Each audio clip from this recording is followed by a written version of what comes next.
Halo, what's up guys? Welcome to back to channel. Pada hari ini saya akan menjelaskan bagaimana cara menumbuhkan brewok dalam hitungan hari ya, atau dalam seminggu, 2 minggu gitu, tergantung pemakaiannya bagaimana ya. Ini foto saya sebelum saya menggunakan krokodil ya.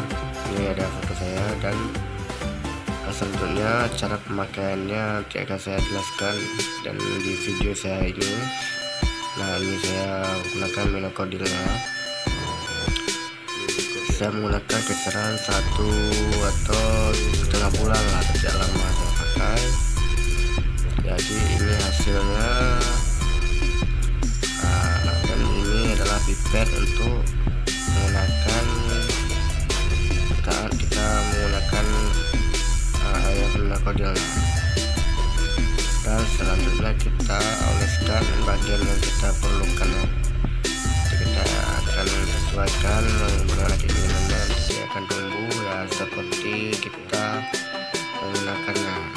Nah, ini foto saya setelah saya menggunakan obat brewok ya. Dan ini adalah selanjutnya hasil dari karya saya.